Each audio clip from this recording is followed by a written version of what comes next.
Hello and welcome back to the IEA YouTube channel. I'm Emily Carver, Head of Media at the Institute of Economic Affairs. Now, if you haven't heard of her yet, MollyMae is a 22-year-old social media influencer, brand ambassador, former Love Island star, and entrepreneur. She's also Creative Director of the fast fashion brand PrettyLittleThing and a multimillionaire. She recently took part in a podcast series called Diary of a CEO, where she was asked about her upbringing, her career, how she became successful, and her future aspirations. And of course, her regrets over injecting too much filler into her face, which was a highlight. Unfortunately for her, Twitter didn't take too kindly to some of her comments. Her offending remarks were as follows. Beyonce has the same 24 hours in a day that we do. And I just think like it's literally, you're given one life and it's down to you what you do with it. Like you can literally go in any direction. And when I've spoken about that before in the past, I have been slammed a little bit with people saying, like it's easy for you to say that, you've grown up and you've not grown up in poverty. You've not grown up, with major money struggles. So for you to sit there and say that we all have the same 24 hours in a day is not correct. And I'm like, but technically what I'm saying is correct. We do. So I understand that obviously we all have different backgrounds and we're all raised in different ways and we do have different financial situations. But I think if you want something enough, you can achieve it. And it just depends to what lengths you want to go to get where you want to be in the future. And I'll go to any lengths. Like I've worked my absolute arse off to get where I am now. Now, I watched the entire podcast over the Christmas break because I am a little bit sad like that. And I remember thinking that this little snippet might blow up if it were to be clipped and posted on Twitter, because usually people don't talk so frankly like this on these kind of podcasts. They're usually full of people talking about privilege and so on, and all the obstacles that different people have. And essentially they're a little bit more humble than what Molly-Mae had to say. And soon enough, of course, the media began running stories such as Love Island's Molly-Mae has been blasted after Thatcherite comments on poverty and hard work. The Independent published an article with the title Molly-Mae, Your Classist Views Reek of Privilege. And Twitter users shared it with the caption, if you're homeless, just buy a house. She was then forced, of course, to apologise. And she was slammed for making things worse with her apology, by her apology. So today I've got Kristian Niemietz with me, who is our head of political economy. He actually decided to write on this episode for CapEx, which he said was about Molly-Mae-onomics. I think that's how you'd pronounce it, which I guess is the idea that your background or circumstances shouldn't get in the way of your success, and that with hard work you can achieve anything. So Kristian, thanks for joining me. Good to be back. First of all, is Molly-Mae Margaret Thatcher with a fake tan? No, the thing is, she didn't make a political comment, really. It is, the whole outrage about it wasn't about a political manifesto or something that she outlined. It was purely about a potential way in which you could interpret it. You could, if you absolutely wanted to, you could base an economic outlook or read an economic outlook into what she said, but it was more the kind of motivational, you can achieve anything kind of thing. It was absolutely not an economic policy agenda. It's just that if somebody pointed a gun at you and said, okay, you have to translate this comment into an economic policy agenda, you have 30 seconds, what is it? Then, okay, you would probably end up with something closer to Thatcherism than Corbynism. But that is really not what she said. She didn't draw any conclusions from her comments, or certainly not any economic conclusions. She didn't say, and for this reason, we should slash welfare benefits, or we should abolish the Social Mobility Commission, or anything of that sort. It was a podcast which wasn't about economics. But apparently, and that's the interesting thing about the backlash, that apparently nowadays, just saying something that could potentially lend itself to a Thatcherite worldview, even if it isn't in itself a Thatcherite manifesto, just saying something that you could potentially, if you truly wanted to, read in that way, apparently that is already a thought crime. And what was interesting to me is that the whole backlash, it looked very much like a typical woke outrage mob episode. If somebody told you the broad outlines of this story without naming what it was that she said. You would probably think that this is about that she said something about transgender issues, maybe, that this would be similar to a J.K. Rowling outrage episode, or something on race and ethnicity, or something about Islam, one of those hot button issues that usually get the woke culture warriors upset. And what's interesting is that this shows that having the wrong economic opinions can also get you, well, if not quite yet cancelled, at least it will get people to try to cancel you. And this shows the culture war. The culture war issue isn't separate from economics, and we shouldn't make that mistake. Yeah, I think it certainly does show that it's very much the same people getting enraged by both right-wing commentary or perceived right-wing commentary and culture wars issues. In terms of MollyMae's actual comments, of course, people's circumstances are very different. We're not born all the same. Some people are born with a silver spoon in their mouths. Other people come from far poorer backgrounds and have many obstacles in their way. Many people pointed out that we don't all have the same 24 hours in the day. You know, some people will be working night shifts for minimum wage. Some people will have many childcare or other caring duties, and so on. And of course, talent as well is not equally distributed, despite what some of the left might claim. So do you agree that, do you think that first MollyMae's comments were insensitive, and also whether they were even correct? What are your thoughts on that? Well, you can certainly disagree with the comments, although that's a bit difficult because she didn't make any verifiable claims. It's not that she said on this measure of social mobility, Britain is whatever 20% more upwardly mobile than France or something. It wasn't the sort of thing that you could where you could go on fact check and see whether this is true. It was more describing her own experience and maybe extrapolating a bit too much from it.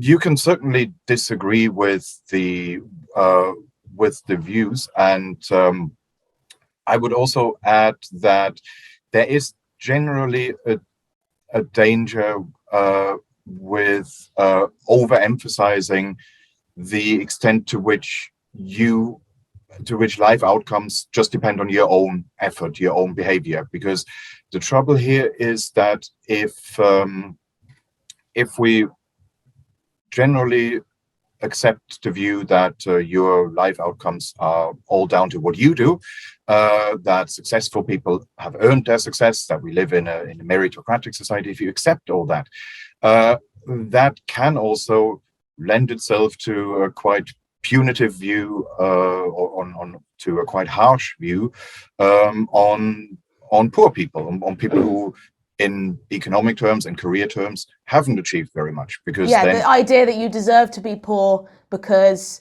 you know, it's all just down to you and you're rubbish and therefore you deserve to be at the bottom of the pile. That sort of attitude. Yes, it's not what she said, but the critics have a point in that if loads of people accept the premise that it's life outcomes are all due to individual behavior, individual effort, then logically it would follow from that. It would be a bit odd if you said, okay, I admire successful people, they earned their success, but I exempt poor people from this logic. In their case, I will assume that they were just unlucky.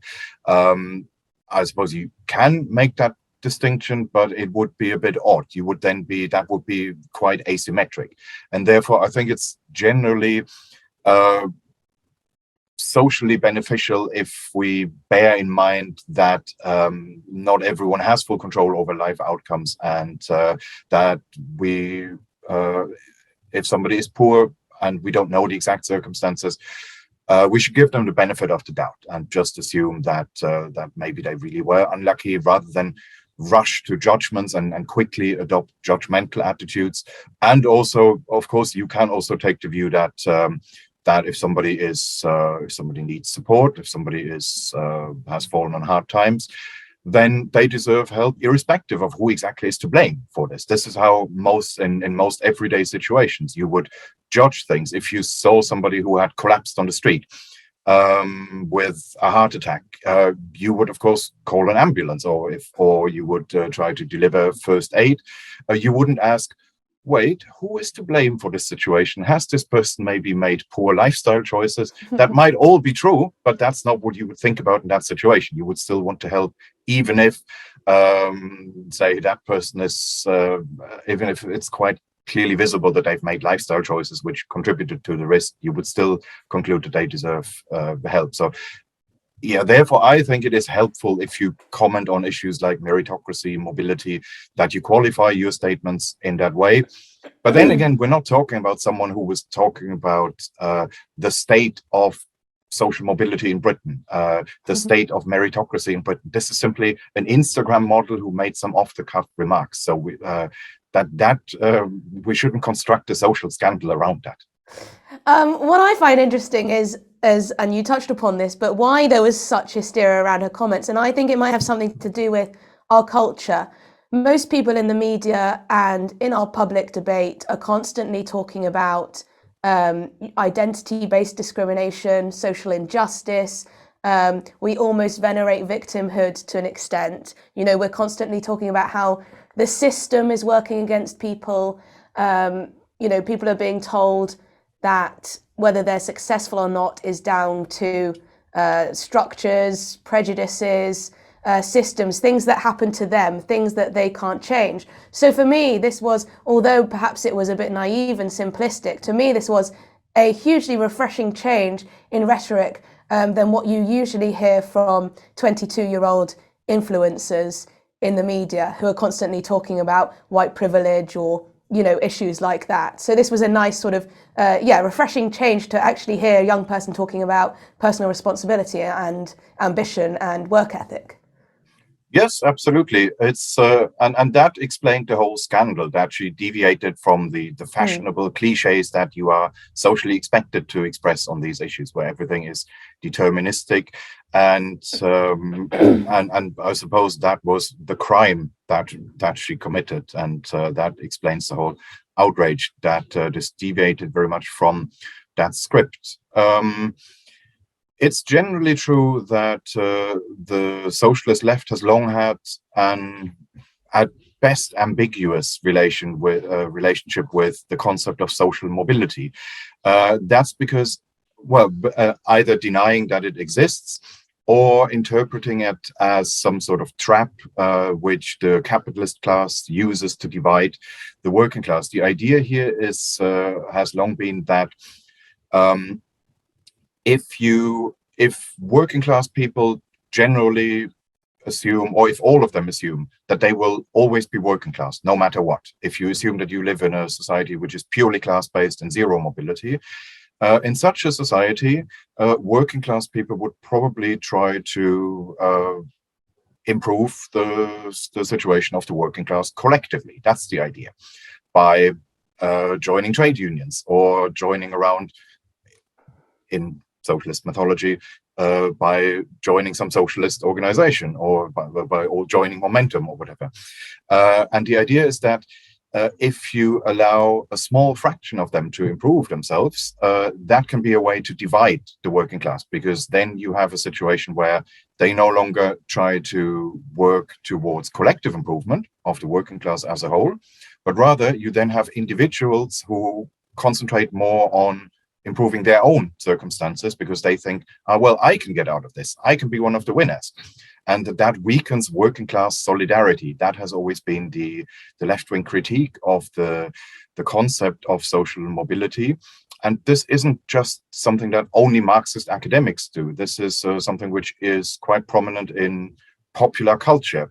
For example, I've noticed this in the series The Squid Game, which is, many have interpreted this as a metaphor for capitalism, and I don't know if it's intended that way, but let's just say you can read it that way.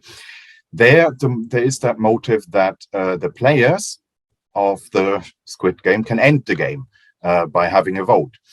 And I suppose the Marxist interpretation is that, well, if the Squid Game is capitalism and the players are the working class, then this vote to end the game, that would be an act of collective improvement. So they can't opt out individually, but they can have a vote collectively to end it. That would be the equivalent of electing Jeremy Corbyn as prime minister.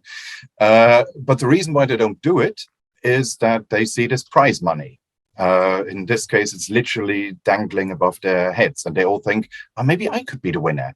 And that weakens solidarity among the players. So I guess if you wanted to put that Marxist spin on it, then that prize money in that glass bowl, that would be social mobility. That would be the way the ruling class divides the working class if the players are the working class. So that would be the reason why socialists are often quite hostile to the rhetoric or the concept of social mobility. Yeah, which is quite interesting take, because a lot of people in current political debate think it's the right wing that aren't interested in social mobility, that they want to keep down those who are from poorer backgrounds, and that they don't care about people being lifted out of poverty and so on. But actually, that's a very interesting, some interesting context there of why socialists can be uncomfortable with the idea of social mobility. Of course, one of the things that Molly-Mae said, and this was probably the crux, is that you can achieve anything if you work hard enough. Obviously, that's demonstrably not the case. If you tell Steve, who's morbidly obese, that he can one day become an Olympian gymnast, for example, if only he were to work hard enough, or that a young girl at school who has a very low IQ can go to Oxford and study physics, if only she were to work hard enough, that would be cruel and unhelpful, and yes, not a very nice thing to do, really, and totally untrue. It will never be the case that those two things happen. But surely it is a good thing always to tell someone to set an achievable goal and then work hard towards it. And that's the message that I take from Molly-Mae's assertion. Do you completely agree with me there, or do you have any difference of opinion? No, it is certainly compatible with that interpretation. And I mean, her comment wasn't supposed to be, as I said, a commentary on the state of meritocracy in general. She was really describing her own situation and extrapolating from that. But yeah, I would agree. That is generally the situation. We shouldn't. I'm somewhat hostile to this overly naive, optimistic, you can achieve anything rhetoric. That works in a movie, that you have the rags to riches story, that makes brilliant drama. But we should be aware that is generally not how it works, especially in if we look at these more glamorous sectors. And I guess being an Instagram influencer would be a modern example of that, with being a rock star or being a movie star, being the more conventional examples. These are winner takes it all markets. It would be a bad situation if you had a country where every young person thinks that they can be rock stars or they can be movie stars, because clearly they cannot all be. These sectors are by definition limited, because these are winner takes it all markets, in the sense that yes, you could in principle have a situation where you have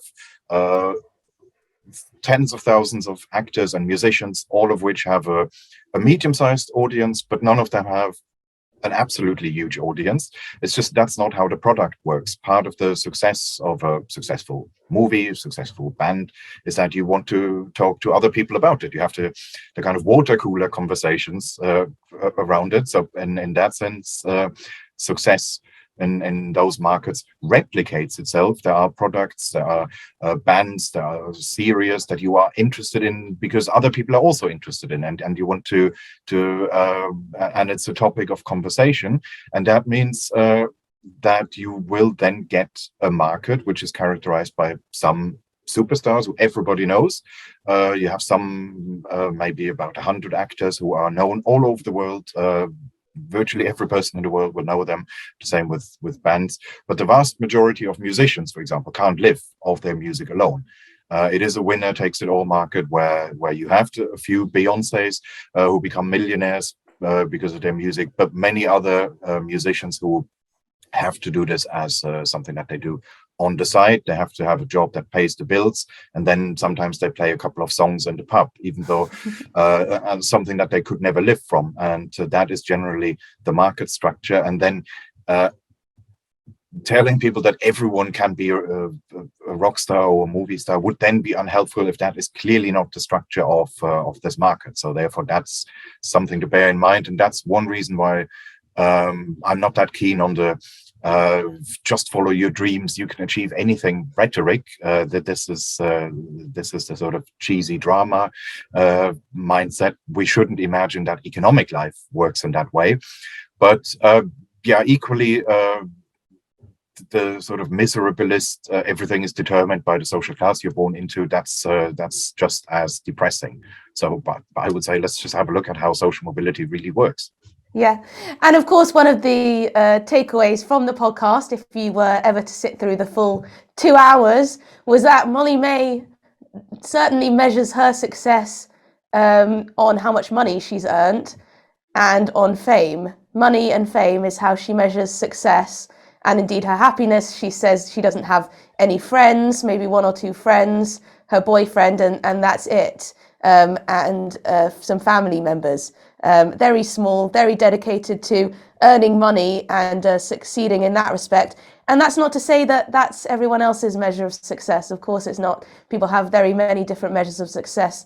Many will be family life, work-life balance, or achieving in some other way. So I think her comments should never have been blown up in this way, but it's pretty obvious now from speaking to you why they did and why they'll continue to, and just how careful people have to be, even if they're loved. And this was a very popular influencer, popular person who was on Love Island, but it does just show how easily, if you step out of line of what's acceptable or what's politically correct, how easily you can be dragged by the Twitter mob and by social media and become enemy number 1 overnight. But hopefully, as we've seen previously, these things do have a tendency to blow over just as quickly as they blew up. So hopefully MollyMae will stick around and she'll make even more millions, because that's how she believes success is measured. So thank you very much, Kristian, for giving us your insight.